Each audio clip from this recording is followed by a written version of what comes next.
Waba warigeze wibaza impamvu hari abantu bagira mu maso hasa neza, hanyerera ndetse habengerana nta giheri kirimo?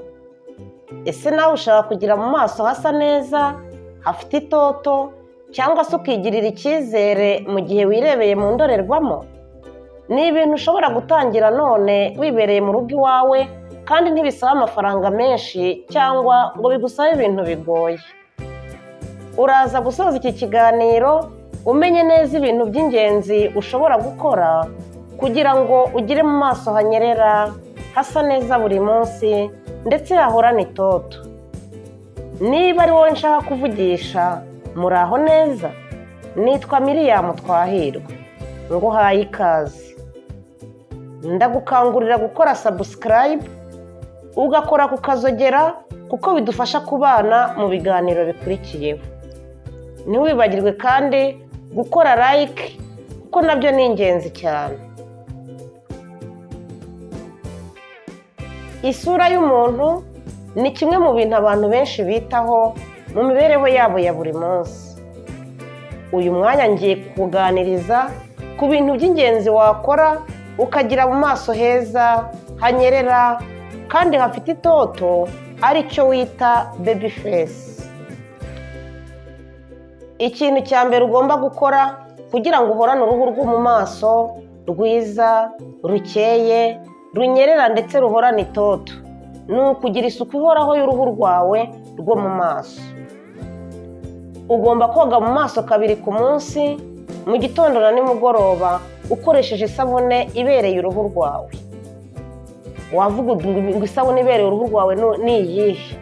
Ibi nabyo nushaka kubimenya, nzakubwira uburyo uzamenya isabune ibereye uruhu rwawe. Ugomba kandi gukaraba amazi ajya kuba akazuyazi, kuko amazi ashyushye cyane yangiza uruhu. Ugomba nanone kwirinda kwihanaguza imyenda ubonye ariyo yose mu maso hawe, urugero nk'isume ishaje cyangwa isume y'abandi, cyangwa igitambaro icyo ari cyo cyose udahaye agaciro mu maso hawe. Ugomba kwihanaguza gusa agatambaro korohereye gafite isuku kandi kawe udatizanya n'abandi, cyangwa se nibura ugakoresha agaseriviyeti. Ikintu cya kabiri kizagufasha kugira uruhu rwiza rwo mu maso ruhorana itoto ni ugusinzira bihagije. Gusinzira kuva ku masaha 7 kugera ku masaha 8 buri joro bituma uruhu rusubirana, rukorohera, rukareka gucika intege, cyangwa se ngo nibura rugaragaza iminkanyari. Iyo minkanyari nayo ivaho, urumva ko kuryama ugasinzira ni ingenzi cyane, cyane ko no mu buzima busanzwe bikurinda kugira ikibazo mu buzima bwo mu mutwe. Ariko noneho kugira ngo ugire uruhu rwiza rwo mu maso, uruhu nk'urwo wifuza kugira, ni uko ugomba gusinzira bihagije, ugafata ikiruhuko gihagije.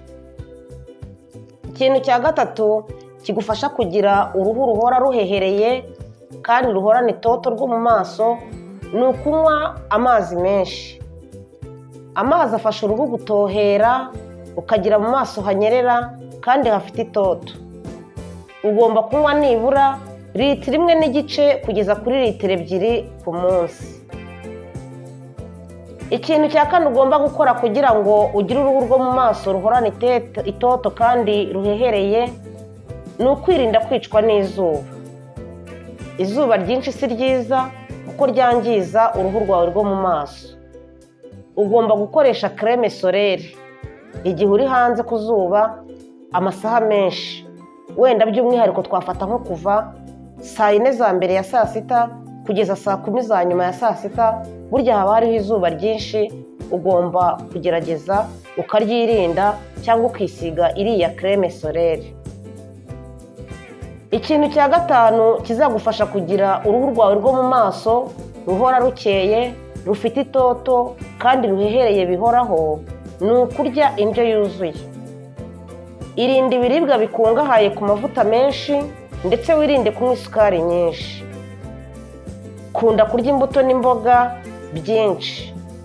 Urugero naguha, ugomba gukunda kurya karoti, ukarya beterave, ukarya kokombure, ukarya voka, ukarya imbuto za pome, ukarya inanasi, ndetse na wotameloni. Izi mbuto ndetse n'izi mboga bituma uruhu rwawe cyangwa se uruhu rw'umuntu ushaka kumera neza mu maso rugira vitamine C, rukagira vitamine E, akabona na vitamine A. Izi vitamine zifasha uruhu kuba rwiza, ntirunanirwe, ntirurware ibiheri cyangwa se izindi ndwara izo arizo zose zikunda gufata uruhu rwo mu maso, ujye ubona ku bantu bamwe bamwe batandukanye.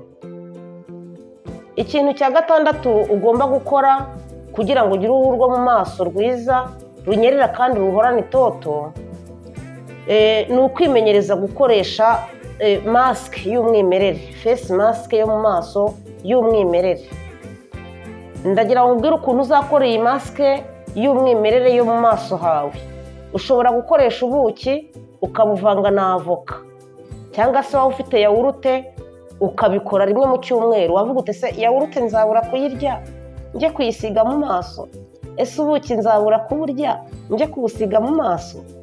Nta kibazo, nawe uzabikora rimwe mu cyumweru. Ntabwo ari ibintu uzakora buri munsi, ariko kandi nk'uko gusa neza cyangwa kuba neza bihenda, ukaba waba ugira umugisha ubonye ibintu byo hafi yawe by'umwimerere, wabikoresha nta ngorane, ukihangana akayawurute kamwe mu cyumweru cyangwa akavoka kamwe mu cyumweru, n'ubuki buri ku gapimo gatoya, ku gipimo kitari hejuru, rimwe mu cyumweru ntacyo byagutwara, ariko ukabona uruhu ushaka rwiza rwo mu maso. Iyo ukoresheje iyi face mask y'umwimerere bituma uruhu rwo mu maso rworohera, rugacya kandi rukagira ingufu. Inama naguha rero, irinde gusiga amavuta ubonye ariyo yose mu maso hawe, kandi nanone amavuta wamenyereye kwisiga wirinde kuyitotobeka, wirinde gusiga amavuta menshi ku ruhu kuko atuma uruhu rudahumeka neza. Irinde kunywa inzoga nyinshi kuko zishajisha mu maso h'umuntu vuba. Jya unyuzamo rimwe na rimwe mu gihe wisize, unyuzemo ukore ka massage mu maso mu gihe wisiga amavuta, use nk'ufurigisiyona gahoro, use nk'umasa gahoro gahoro mu gihe uri kwisiga amavuta. Nanone kandi n'inama naguha, jya ukunda gukora siporo. Urugero naho wagenda n'amaguru ukabigerageza mu buryo bwa buri munsi, kuko bituma amaraso atembera neza, bikarinda uruhu rwawe rwo mu maso gusaza vuba. Ndakwibutsa gukora subscribe, ugakanda kukazogera kugira ngo ibiganiro bindi tuzajya dusohora bijye bikugeraho mu ba mbere. Ndanakwibutsa kandi gukora like.